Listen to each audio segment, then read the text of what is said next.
복종하니라. 아멘. 기도하고 성령께서 주시는 하나님의 말씀 받도록 하겠습니다. 하나님 감사합니다.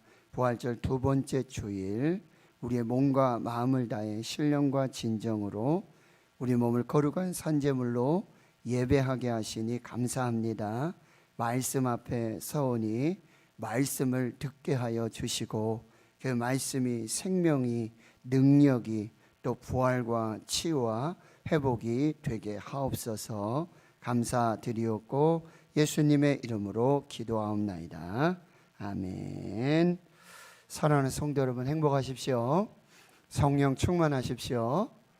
오늘 읽어드린 본문의 말씀은 이제 예루살렘 교회, 초대 교회의 제자들의 수가 점점 많아집니다. 질적으로 또 수적으로 부흥을 하게 되어지는데요. 그때 이 초대 교회 내부에서 문제가 발생합니다. 매일매일 구제하는 일들이 있었는데 헬라파, 과부, 유대인들이 이 구제에 빠지게 되므로 히브리파 사람들을 원망하게 되어지는 상황입니다. 교회 내부에서 갈등과 분열과 위기가 시작되고 있는 것입니다. 매일 구제에서 히브리파와 헬라파, 계파 간의 갈등으로 원망이 표출되고 있습니다. 우리는 종종 교회에서 초대교회로 돌아가자 라는 구호를 많이 듣습니다. 그것은 초대교회가 동서고금을 막론하고 모든 지상교회의 모델이 되고 혹은 귀감이 되었기 때문입니다. 그렇다면 이 초대교회는 모든 교회의 모델과 귀감이 되었는데 과연 어떻게 비결이 무엇이었느냐 하는 것이죠. 그런데 오늘 본문의 말씀에 보는 것 같이 분명한 것은 초대교회가 아무 흠도 없는 완전 무결한 이상적인 교회 때문은 아니라는 사실이에요. 오늘 본문에서 보듯이 초대교회도 분명히 문제가 있었습니다. 교회 내부 간의 계파 간의 갈등과 알력이 있었습니다. 그럼에도 불구하고 이 초대교회가 모든 교회의 모델이자 본보기가 되는 까닭은 무엇인가? 그것은 그 문제를 정확하게 인식하고 문제를 발견하고 또 진단해서 모든 문제 해결 방안들을 제시하고, 오늘 특별히 그 방법이 뭐냐면 성령과 지혜가 충만한 사람, 칭찬받는 사람들을 선택하여 택하여서 각각 직분과 직무에 따라서 일들을 분담하고, 그리고 그 맡겨주신 부르심과 사명과 직분과 직무에 충성하게 될 때 위기가, 갈등이 봉합이 되어지고, 그리고 교회는 지속적인 부흥과 성장의 밑바탕이 되었다라고 하는 사실이에요. 초대교회가 문제없는 교회가 아니었어요. 아무 흠도 없는 무결점의 이상적인 교회가 아니었습니다. 문제가 있었습니다. 그런데 그 문제를 성령의 역사하심 속에 또 탁월한 리더십들을 통해서 해결하고, 그리고 그 갈등이 오히려 부흥과 성장의 기회가 되는 일들이 일어나고 있다라고 하는 사실이에요. 자, 먼저 첫 번째로 오늘 문제, 이 위기의 기원이 무엇인가 살펴보겠습니다. 1절에 보면 초대교회는 크게 두 그룹의 사람들이 있었어요. 그걸 이렇게 비유할 수 있어요. 텃세와 같은 이 팔레스타인 토박이로 주류를 이루고 있는 히브리파 유대인들이 있었고, 철새에 해당하는 비주류 디아스포라 헬라파 유대인들이 있었습니다. 히브리파 유대인들은 팔레스타인에 거주하면서 거기서 나고 자라면서 히브리어와 아람어를 사용했습니다. 반면에 헬라파 유대인들은 일찍이 팔레스타인을 떠나서요 해외에 거주하면서 디아스포라로 살게 되면서 유월절이라든지 이 명절이 되었을 때, 절기가 됐을 때 예루살렘을 방문하곤 그렇게 살았던 헬라어를 주로 사용하는 사람들이었습니다. 언어가 다르다는 것은 그들의 문화와 관습 역시 다름을 전제로 하고 있다는 사실입니다. 오늘 본문에 보면 헬라파 유대인 중 일부가 명절이 끝난 뒤에도 살던 곳으로 돌아가지 않고 그냥 예루살렘에 머물러 살고 있음을 알 수 있어요.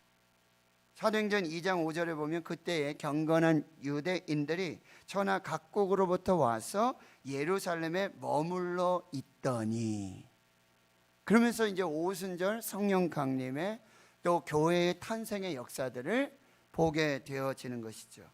당시 나이가 많은 연로한 이 디아스포라 헬라파 유대인들 중에는 인생의 말년을 하나님의 성전 근처에 살면서 하나님과 가까이 살면서 아예 예루살렘으로 이주해 오는 사람들도 있었다는 사실이에요.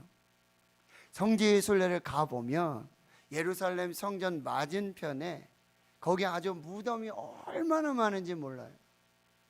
근데 그들의 바람은 뭐냐면 이제 예수님이 다시 재림에 오시면 가장 먼저 이 예루살렘에서 부활로 예수님을 영접하겠다는 그 소망과 믿음으로 거기 그렇게 무덤이, 관들이 그렇게 많이 있는 것을 보게 되어집니다. 예루살렘을 사랑했고요, 성전을 사랑했고요, 하나님을 사랑했던 사람들의 모습입니다.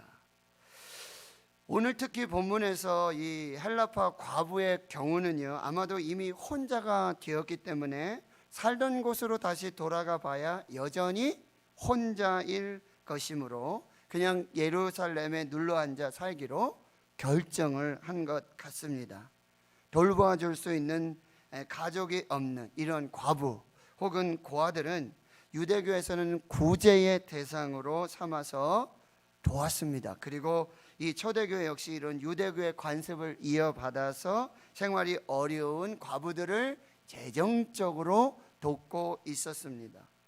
사도 바울이 후임 목회자인 디모데에게 쓴 목회서신 디모데후서 5장 9절 이하에 보면은 당시 과부로 명부에 올릴 자들, 교회는 이 과부자들을 명단을 작성해서 관리하고 있었다는 사실이에요. 나이는 60이 되어야 하고요, 한 남편의 아내였던 자로서 선한 행실의 증거가 있었던 사람이에요. 자녀를 계속해서 양육하고 있고 나그네를 대접하고 성도들의 발을 씻어주고 환난당한 자들을 구제하며 모든 선한 일을 행하는 자들, 60세 이상의 과부들의 명단을 작성해서 관리하고 있었다라는 사실입니다. 그런데 갑자기 이 헬라파 과부들이 매일 실시되는 구제에 빠지게 되어 음식 배급을 받지 못하는 경우가 발생하게 되어집니다. 많은 원인들이 있었을 거예요. 그러나 그 중에 하나가 말씀드렸지만 언어가 달라서 있을 수도 있다라고 하는 거예요. 결국 헬라파 그룹에서 불만과 원망이 터져 나왔고 이것이 교회 내부에 갈등이 되고 문제가 돼서 위기에 봉착하게 되어진다는 사실이에요. 자, 우리는 여기서 한 가지 교훈을 발견하게 되는데요, 초대교회에서 언어와 문화가 상이한 두 그룹이 충돌했어요. 히브리파 과부들과 헬라파 과부들. 결국 마귀가 그들 사이의 차이점을 교묘하게 이용해서 이간질시켰다라는 사실이에요. 마귀 사탄의 역사도 한몫을 하고 있다는 사실이에요. 마귀라는 이 단어는 신약 성경에서 디아블로스라고 불리고 있는데, 이 단어는 원래 고소 혹은 고발하는 자, 중상, 모략하는 자, 비방하는 자의 뜻을 가지고 있어요. 이 마귀들이 그 배후에서 중상, 모략하며 비방하며 교회에서 이 성도들 사이의 차이점을 악용해서 서로 이간질시키고 있다는 사실이에요. 교회나 공동체에서 서로의 차이점을 바라보기 시작하면 그때부터 교회나 공동체가 갈등되어지고 나뉘어지는 것을 우리는 종종 보게 돼요.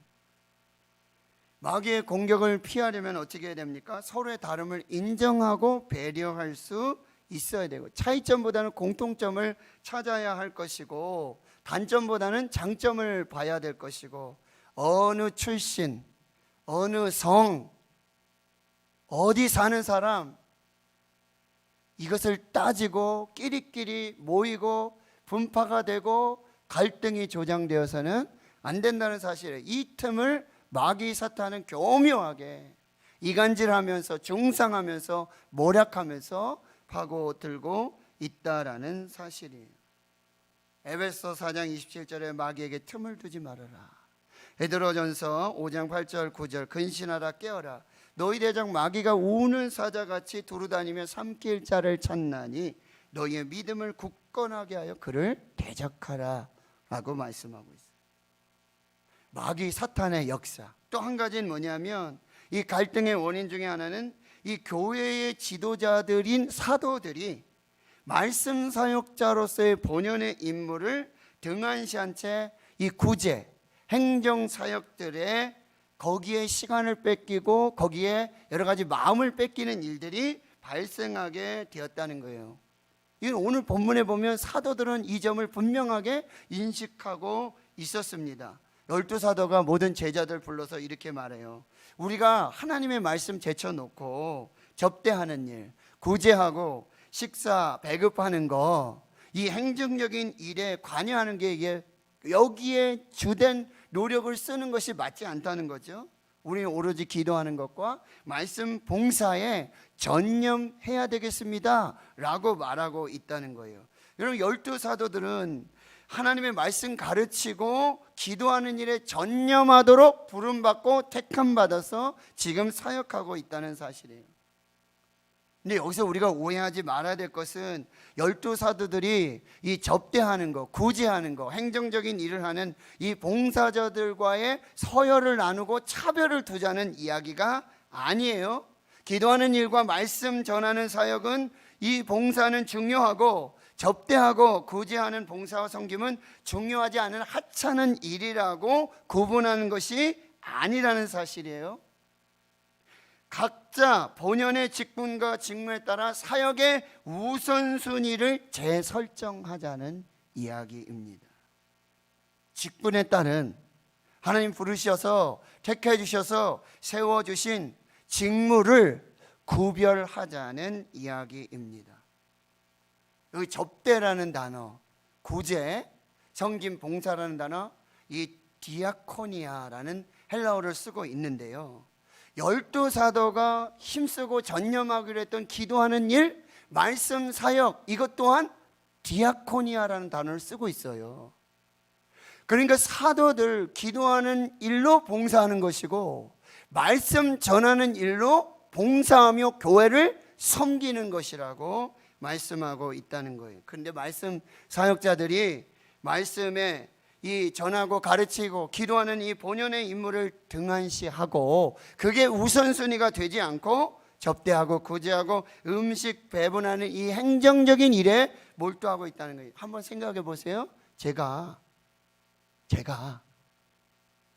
말씀 전하고 기도하고 이 목양하는 거는 안 하고 딴 것만 하고 있다고 한번 생각을 해보세요. 또 반대로요, 성도님들이 예배하고 기도하고 또 구제하고 전도하고 섬기는 일 안 하고 무조건 와가지고 내가 설교하겠다 그러고, 그렇게 만약에 교회가 이루어진다라고 생각을 해보세요. 질서도 없고, 이것은 하나님께서 교회를 세우신 목적도 아니고 직분을 주시고 그 사명을 주신 이유도 아니라는 사실입니다. 결국 이 말씀 사역자들이 기도하는 일, 그리고 말씀으로 봉사하고 섬기는 일에 등한시하고 일에 우선순위를 두지 않고 일에 열심을 내지 않을 때 교회 안에서 갈등과 분열의 문제가 생기게 되었다는 사실이에요. 여러분, 교회의 모든 문제는요, 목사, 장로, 권사, 집사 각자 직분에 따라 부르심에 따라 맡은 자리에서 섬기고 봉사하는 일 잘 하면 되어집니다. 자기 맡은 일들, 직분, 부르심, 사명을 따라 잘 감당하면 되어지는 것입니다.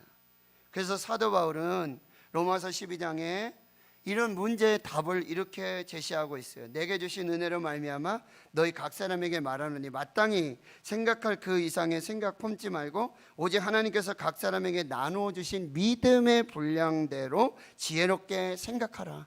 우리 한 몸에 많은 지체를 가졌으나 모든 지체가 같은 기능을 가진 것이 아니니 이와 같이 우리 많은 사람이 그리스도 안에서 한 몸이 되어 지체가 되었느니라. 우리에게 주신 은혜대로 받은 은사가 각각 다르니 예언하는 사람은 믿음의 분수대로, 섬기는 사람은 섬기는 일로, 그리고 가르치는 자는 가르치는 일로, 위로하는 자는 위로하는 일로, 구제하는 자는 성실함으로, 다스리는 자는 부지런함으로, 긍휼을 베푸는 자는 즐거움으로 하라고 말씀하고 있다는 거예요.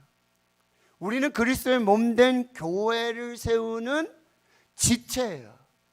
각각의 우리 몸에 지체가 있는데 한 몸을 이루고 있듯이, 그런데 그 각각의 지체의 기능이 다 다르죠. 손의 기능, 발의 기능, 눈의 기능, 귀의 기능, 입의 기능, 모든 것이 달라요. 그런데 그 기능을 충실히 하면서 한 몸을 이루어가는 거죠. 교회도 그리스도의 몸된 교회를 이루는 한 몸된 교회인데 각각 지체들이 은사도 다르고 달란트도 다르고 주신 직분도 다르고 사명도 다르고 부르심도 다르다는 거예요. 그러나 각각의 자리에서 그 은사와 달란트로 부르심을 따라서 충성하고 헌신할 때 그리스도의 몸된 교회가 세워지게 된다라는 사실입니다. 남포교회 원로 목사님 박영선 목사님은 이렇게 말씀하세요. 교회 일은 10명 정도가 할 수 있는 분량을 30여 명이 나누어서 즐겁게 해야 합니다. 그게 교회입니다. 은사의 사각지대가 없는 교회가 되어야 돼요. 교회는 각각 하나님의 사람들이 다 은사가 있어요. 그 은사를 가지고 교회를 섬기도록 해야 된다는 거예요. 팀 스피릿, 그리고 팀 사역, 이 연합 사역이 돼야 된다고 말씀하고 있는 것이죠. 자, 초대교회는 아무 흠도 없는 무결점의 이상적인 교회가 아니라는 사실. 문제가 있었어요. 갈등이 있었어요. 위기가 있었어요. 그런데 어떻게 이 문제를 해결하고 기회로 연결했을까? 이제 우리 한번 또 살펴보겠습니다. 여러분, 헬라파 과부들이 매일의 구제에 빠지게 되죠. 그 문제로 촉발된 이 계파 간의 갈등, 교회가 와해되고 붕괴될 수 있는 위기의 상황입니다. 그런데 오늘 본문에 보면 이 모든 세대의 모교회, 어머니 교회, 장자 교회로서의 이 초대교회의 위대함과 더불어 지도자로서의 이 12 사도들의 탁월함을 우리가 볼 수 있게 되는데요. 초대교회가 구제로 인한 계파 간의 갈등의 문제와 위기의 직면에 교회가 동요되고 흔들릴 즈음에 사도들은 그 문제의 원인을 남들에게서 찾지 않고 바로 자신들에게서 찾았다라는 사실이에요. 그리고 그들은 비록 자신들과 같은 사도는 아니지만 성령과 지혜가 충만하여 칭찬받는 헬라파 사람들을 기꺼이 교회의 지도자로 초대하고 안수해서 공식적으로 인정하여 세우는 과정을 만들어 간다는 거예요. 만일 사도들이 자신들의 권위로 이 문제의 원인을 다 헬라파 사람들에게 돌리고 그들에게 비난을 했다면 아마 초대교회는 히브리파 유대인들 그리고 헬라파 유대인들로 쪼개지는 갈등을 겪었을지도 모르겠습니다. 그런데 12 사도들은 이 문제의 원인을 자신들이 하나님의 말씀 제쳐놓고 접대 구제를 일삼는 허물, 우리의 우선순위가 잘못됐다, 하나님이 우리를 부르시고 세우시고 사도로 임명하신 이유는 기도하고 말씀으로 교회와 성도들을 봉사하고 섬기는 이 일인데 우리가 잘못하고 있다, 자신들의 허물을 인정하는 반성 회개와 더 나아가서 그 짐을 헬라파 지도자들과 함께 나누려고 하게 되어질 때 골마 터질 것 같은 계파 간의 갈등이 봉합이 되고요. 들끓던 원망과 불평의 소리가 잠잠하게 되어졌다는 사실이에요. 여기서 우리 교회 공동체가 당면한 문제로 위기를 맞게 됐을 때 이 문제를 해결할 수 있는 성경적인 원리를 살펴볼 수 있어요. 첫째는 모든 문제의 원인을 남에게서 찾지 말고 자신에게서 찾아야 한다는 거예요. 바로 나 때문에 정신을 회복해야 돼요. 자신의 눈에 있는 들보는 보지 못하고 남의 눈에 있는 티를 보고 책망하고 있지는 않는가 살펴봐요. 두 번째는요, 모든 일 그리고 모든 사역, 이 짐들을 혼자 지지 말고 함께 나누어 져야 한다는 거예요. 에베소 6장 갈라디아서 6장 2절에 너희가 짐을 서로 지라 그리하여 그리스도의 법을 성취하라. 갈라디아 6장 5절 각각 자기의 짐을 질 것이다. 각각 맡은 자리에서 자기의 짐을 지고 최선을 다해서 충성하고 봉사해야 된다는 사실이에요. 세 번째, 남을 나보다 낮게 여기는 겸손을 가져야 한다는 거예요. 그리고 네 번째, 여러분 성령과 지혜가 충만하여 칭찬받는 사람들을 택하고 그들에게 위임하고 그리고 각자 자신의 일들을 해야 한다는 거예요. 여러분 여기서 주목해야 될 것은 사도들이 제안한 이 선출된 구제 직무를 전담한 일꾼들의 자격 조건입니다. 12사도가 모든 제자들을 불러서 이렇게 말해요. 형제들아, 너희 가운데서 성령과 지혜가 충만하여 칭찬받는 사람 7을 택하라. 사도들은요, 교회의 일꾼으로 세울 자격의 조건을 성령과 지혜가 충만하고 칭찬받는 사람이라고 조건을 명확하게 제시하고 있다는 사실이에요. 재물을 보지 않았고 학벌을 보지 않았고 가문을 보지 않았고 권력을 보지 않았어요. 신앙의 연수 보지 않았습니다. 누구의 제자인지 따르지 않았어요. 특별히 행정 업무 능력도 보지 않았어요. 유일한 기준이 영적 자격이고 영성을 기준으로 제시하고 있다는 사실이에요. 이것은요, 이제 앞으로 행하게 될 이 구제, 접대, 성김과 봉사도 영적인 일이고 거기에 세움받은 사람들도 영적 지도자들임을 말씀해 주고 있다는 사실이에요. 오늘날 우리 상식으로 한번 봤을 때 이건 어쩌면 행정적인 일이지 않습니까? 그러니 교회 일꾼들의 자격 조건을 전문적인 지식이나 경험을 우리가 선택할 수도 있지 않겠습니까? 그런데 그 모든 것에 앞서서 그들의 어떤 실력이나 능력보다도 가장 우선적으로 성령과 지혜가 충만하고 모든 사람들에게 칭찬받는 사람, 칭찬받고 인정받는 신망이 두터운 사람이라는 사실, 영성과 영적 자질이 가장 자격 조건 중에 우선순위였다라는 사실이에요. 자, 다섯 번째는요, 교회 안에 있는 모든 어떤 직분이나 직책, 이 사역을 혼자 독점하지 않고 약자들과 소수자들을 배려하여 세웠다라는 사실이에요. 사도들의 제안 그리고 모든 제자들의 찬성과 동의로 선택받아 사도들의 기도와 안수로 세워진 7집사, 여기 나와 있는 이 사람들이 모두 다 헬라파 유대인들입니다. 히브리파 사람은 한 사람도 없어요. 모두 다 헬라파 유대인들이고, 그리고 마지막에 기록된 이 안독 사람 니골라는 이방인이었습니다. 유대교로 개종해서 이제 기독교인이 된 그 사람이라고 하는 거예요. 예수 믿어봤자요, 지금 이 상황을 보면은 예수님 부활하시고 승천하시고 교회가 탄생하고 불과 몇 개월밖에 되지 않은 그런 사람들이 지금 지도자로 선출되었다라는 사실이에요. 히브리파 사람들은 자신이 음식 접대를 맡아 하면서 문제가 발생을 하게 됐고, 또 그 피해자들은 오롯이 헬라파 과부들이었기 때문에 그 문제를 수습하고 봉합할 모든 일꾼들을 모두 다 헬라파 사람들로 선택하면서 이 헬라파 사람들에게 구제의 봉사를 양도하고 있어요. 이건 영적인 일이고 당신들도 영적인 지도자라는 사실을 말씀해 주고 있다는 사실이에요.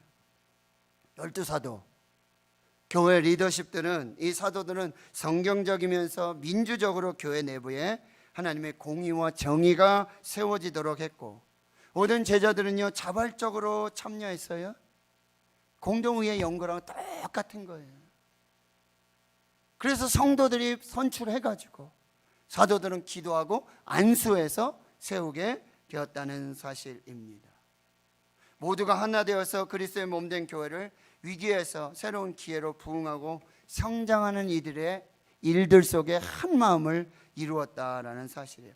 사도들은 교회 내 모든 문제, 모든 직책들, 모든 직분들을 독점하지 않았고 주장하지 않았습니다. 구제와 봉사와 같은 행정적인 일들 기꺼이 자신들하고는 다른 헬라파 유대인들에게, 그 소수자들에게, 그 약자들에게 양보하면서 배려하면서 문제를 끌어안고 그들과 함께 교회를 세우고 있다는 거예요. 이게 탁월한 지혜와 탁월한 리더십이 된다라는 사실이에요.